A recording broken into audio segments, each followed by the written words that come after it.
Governor గారైనటువంటి Shri yes Abdul Nazir గారి యొక్క ప్రసంగాన్ని కానీ మనం ఆద్యంతం చూసినట్లయితే వారి ప్రసంగం మొత్తం కూడా చంద్రబాబు నాయుడు గారిని పొగిడించుకోవటం కోసం, వారి యొక్క గత పరిపాలనని పొగుడుకోవడం కోసం, వైఎస్ఆర్ కాంగ్రెస్ పార్టీ హయాంలో మా ప్రభుత్వంలో చేసినటువంటి మంచి కార్యక్రమాలను కూడా నిందించడం కోసం మాత్రమే వారి ప్రసంగం ఆద్యంతం కూడా సాగింది అనేది ఒక్కసారి మనం గమనించాలి.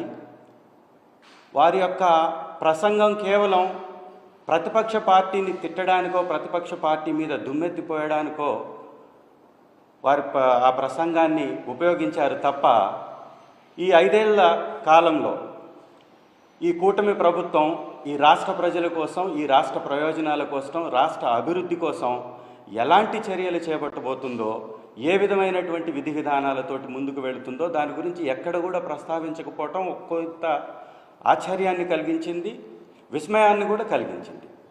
ఈ రాష్ట్రంలో ఉన్నటువంటి అనేక సమస్యల మీద ఎక్కడా కూడా ఊసేలేనటువంటి ఈ ప్రసంగంలో పోలవరాన్ని ఎప్పటికి నిర్మిస్తారో, అసలు నిర్మిస్తారా లేదా, ప్రత్యేక హోదాకి సంబంధించి ఎలాంటి విధి విధానాలతోటి ప్రభుత్వం ముందుకు వెళుతుంది, దానికి సంబంధించి ఏ ఒక్క మాట లేదు.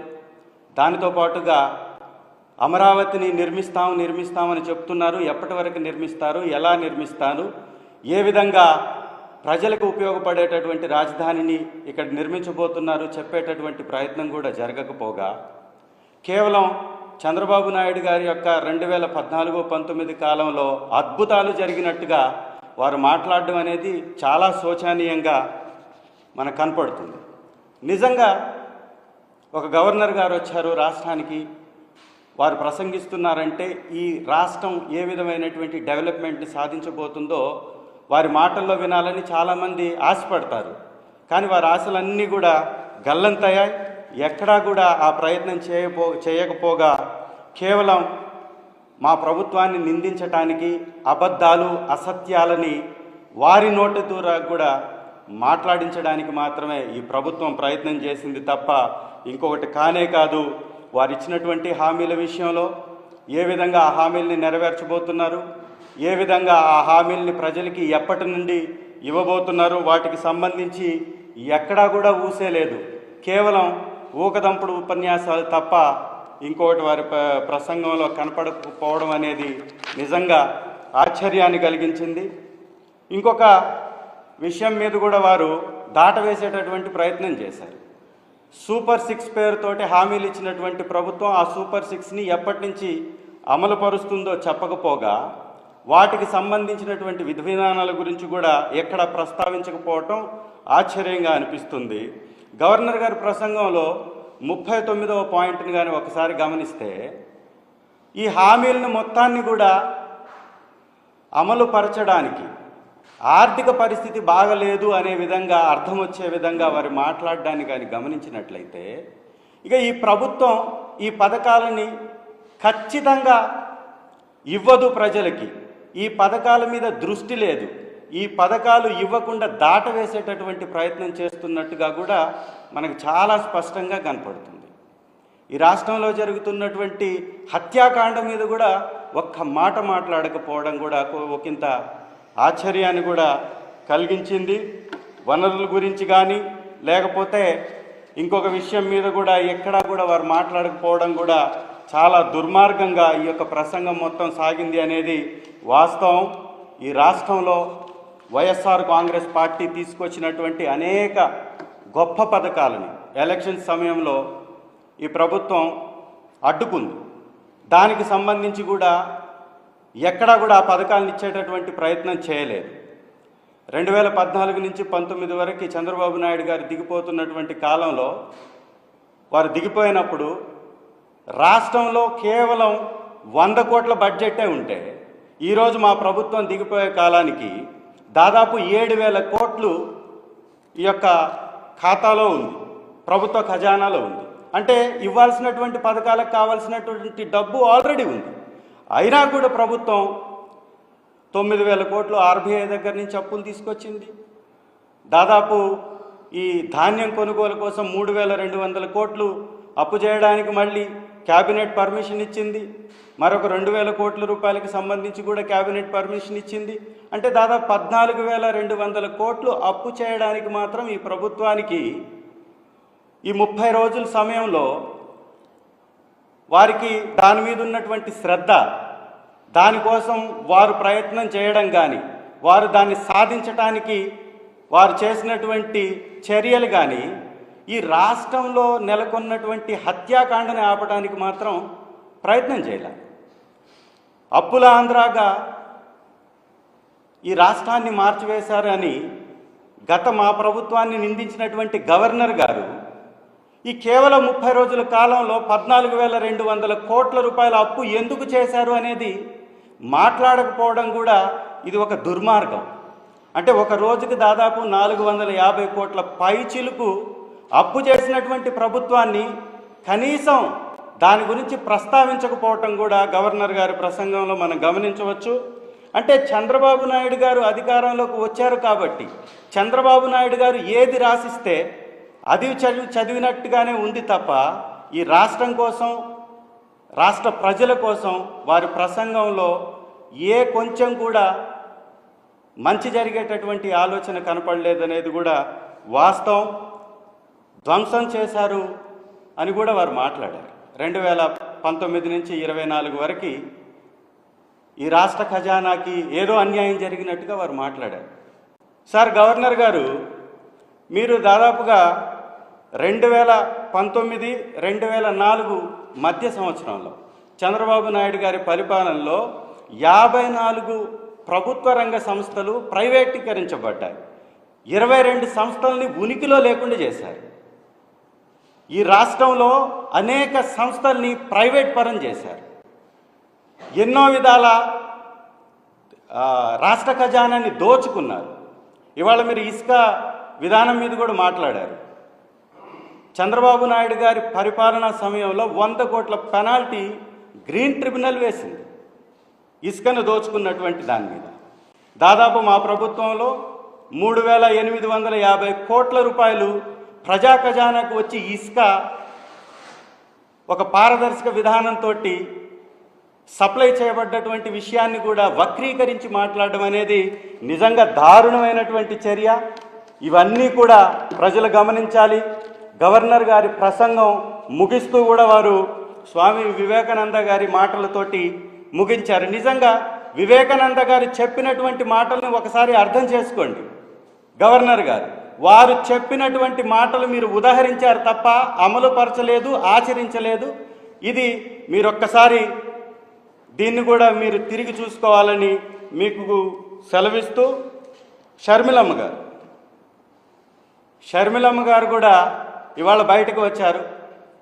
చంద్రబాబు నాయుడు గారికి ఎప్పుడు ఆపదుంటే చంద్రబాబు నాయుడు గారి కోసం షర్మిలమ్మ గారు కూడా బయటకు రావడం సర్వసాధారణంగా మారిపోయినటువంటి పరిస్థితులు ఈ రాష్ట్రంలో ఉన్నాయి. ఏపీసీసీ అధ్యక్షురాలుగా ఉన్నటువంటి షర్మిల గారు తన విధులను మర్చిపోతున్నారు. ప్రతిపక్షంలో ఉన్నటువంటి పార్టీ మీద విమర్శలు చేయడం వారికి సర్వసాధారణంగా మారిపోయింది. ఇవాళ షర్మిలమ్మ గారు మాట్లాడుతున్నటువంటి మాటలను కానీ ఒక్కసారి గమనిస్తే దయ్యాలు వేదాలు వల్లించినట్టుగా వారి మాటలు ఉన్నాయి. ఎంత దిగజారిపోతున్నారంటే షర్మిలమ్మ గారు ఎక్కడైతే విచక్షణారహితంగా, పాశవికంగా, కర్కశంగా వినుకొండలో హత్య చేయబడితే ఆ హత్య మీద స్పందించాల్సినటువంటి షర్మిల గారు స్పందించినటువంటి జగన్మోహన్ రెడ్డి గారి మీద, మా అధ్యక్షుల వారి మీద విమర్శలు చేయడం అనేది వారు ఎంత దిగజారుడు రాజకీయం చేస్తున్నారనే దానికి ఒక ఎగ్జాంపుల్గా మనం గమనించవచ్చు. వారు మాట్లాడుతున్నటువంటి మాటలు కానీ, వారు చేసేటటువంటి ఆరోపణలు కానీ చాలా ఆశ్చర్యాన్ని గురి చేస్తున్నాయి. చంద్రబాబు నాయుడు కోసమే వారు చేస్తున్నటువంటి రెడ్ బ్లడ్ బుక్ యొక్క రాజ్యాంగాన్ని అమలుపరచడం కోసమే ఈ షర్మిలమ్మ గారు కూడా పాపం కష్టపడుతున్నట్టుగా కనపడుతుంది. ఈ షర్మిల గారి మాటలను ఒకసారి గమనించినట్లయితే హత్యా రాజకీయాలు చేస్తూ వచ్చినటువంటి 30 రోజుల్లో 35 మంది ఆత్మహత్యలు చేసుకొని 32 మంది హత్య చేయబడి దాదాపు రోజుకి 2 నుంచి 5 మానభంగాలు జరుగుతూ వేల సంఖ్యలో దాడులు జరుగుతూ ప్రభుత్వ ఆస్తుల్ని 500 పైచిలకు ప్రభుత్వ ఆస్తుల్ని ధ్వంసం చేసి 490 ప్రైవేట్ ఆస్తుల్ని ధ్వంసం చేసి 2700 కుటుంబాలు ఈ రాష్ట్రాన్ని వదిలి పారిపోయేలాగా చేస్తున్నటువంటి ఈ ప్రభుత్వాన్ని మాట్లాడడానికి మాత్రం వారికి నోరు రావట్లేదు. షర్మిలమ్మ గారి యొక్క మాటలు మొత్తం చూసినట్లయితే ఈ కూటమి ప్రభుత్వానికి తొత్తుగా మారుతున్నారు తప్ప ఈ కూటమి ప్రభుత్వం యొక్క విధానాలని సమర్థిస్తూ మాట్లాడుతున్నట్టు ఉంది తప్ప వారు కేవలం వైఎస్ఆర్ కాంగ్రెస్ పార్టీకి వ్యతిరేకంగా మాట్లాడుతున్నారు తప్ప ఈ ప్రజల కోసం ఈ రాష్ట్ర భవిష్యత్తు కోసం వారు మాట్లాడటం లేదనేది మాత్రం స్పష్టంగా కనపడుతుంది.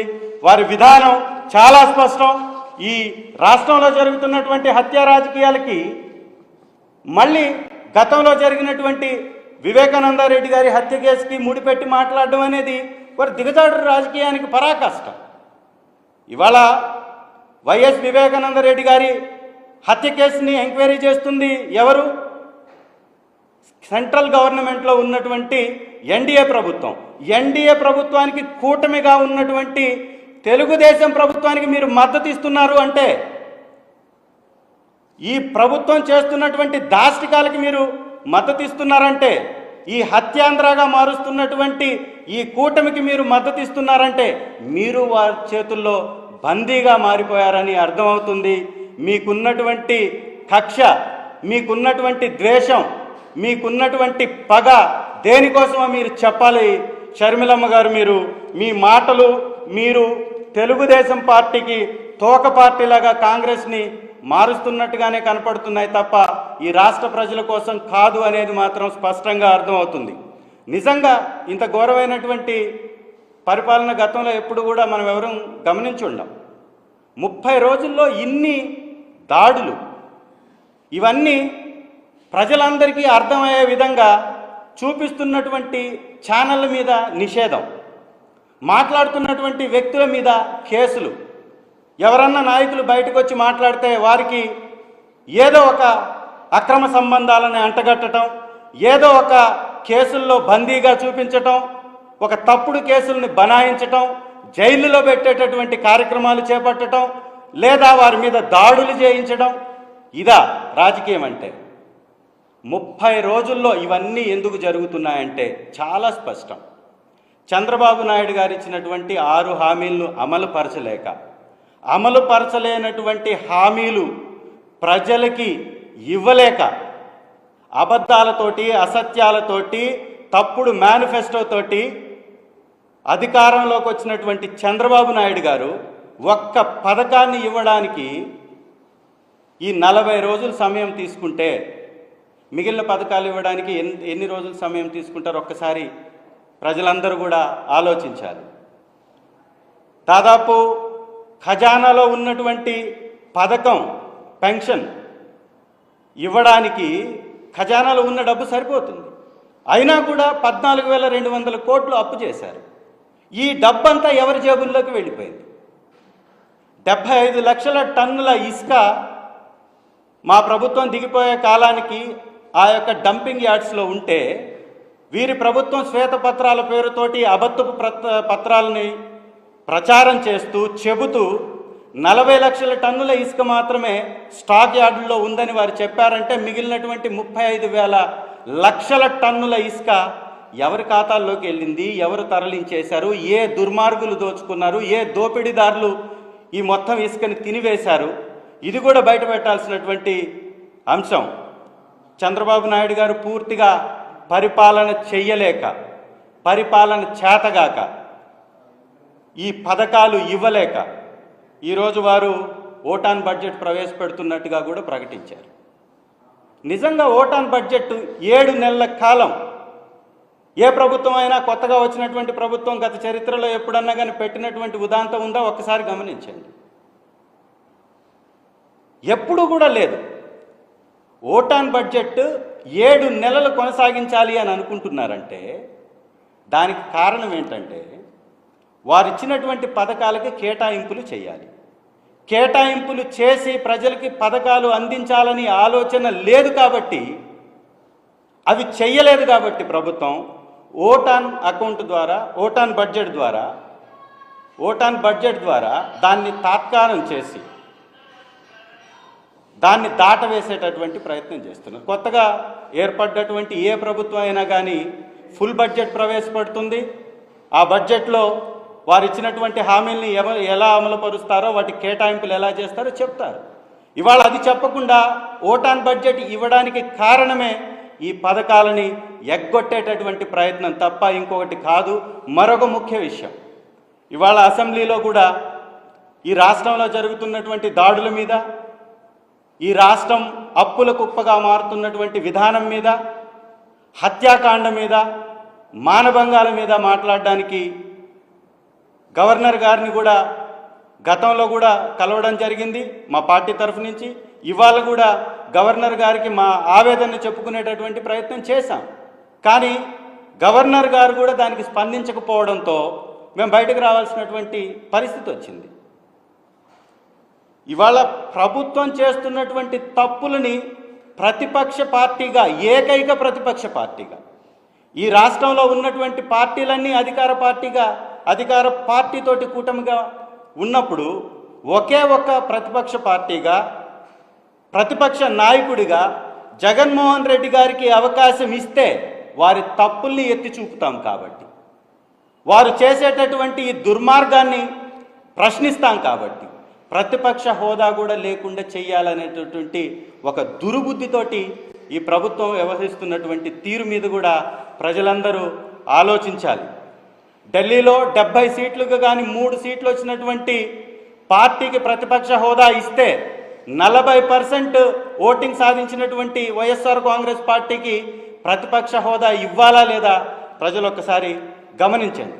ప్రతిపక్ష పార్టీ ఉంటే ప్రతిపక్ష నాయకుడు ఉంటాడు. ప్రతిపక్ష నాయకుడు ఉంటే ప్రశ్నించేటటువంటి గొంతుక ఉంటుంది. ప్రశ్నిస్తే వీరి దుర్మార్గాలకి అడ్డుకట్టబడుతుంది. కాబట్టే ప్రతిపక్షం లేకుండా చేయాలనేటటువంటి ఒక దుర్బుద్ధితోటి ఈ కూటమి ప్రభుత్వం కొనసాగుతుంది. దానికి తొత్తుగా ఈ షర్మిలమ్మ గారు కూడా మాట్లాడడం, వారి యొక్క పార్టీని, కాంగ్రెస్ పార్టీని ఈ తెలుగుదేశం పార్టీ యొక్క తోక పార్టీగా మార్చడంలో భాగంగానే వారు చేస్తున్నటువంటి విమర్శలు ఉన్నాయనేది ప్రజలందరూ గమనించాలి.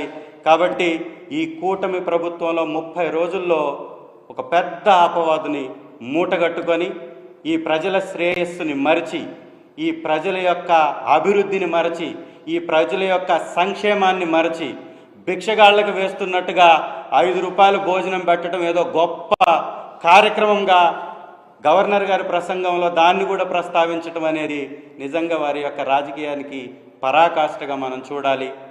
కాబట్టి ఈ రాష్ట్ర ప్రజలందరూ వైఎస్ఆర్ కాంగ్రెస్ పార్టీ పాలనలో ఎలా పథకాలని అందుకున్నారో, దాదాపు 139 పథకాలని ఏ మధ్యవర్తిత్వం లేకుండా, ఏ యొక్క పార్టీ నాయకుడికి సంబంధం లేకుండా డైరెక్ట్గా బెనిఫిషరీ అకౌంట్లోకి డబ్బు వేయడం కానీ, ఇంటికి తీసుకొచ్చి డబ్బు ఇచ్చినటువంటి పరిస్థితులను కానీ ఒక్కసారి చూస్తే మా పరిపాలనకి వారి పరిపాలనకి నక్కకి నాగలోకానికి ఉన్నంత తేడా ఉంది. ఇది అందరు ప్రజలు గమనించాలని మీ అందరికీ సవినయంగా వేడుకుంటూ ముగిస్తున్నాను. Thank you very much.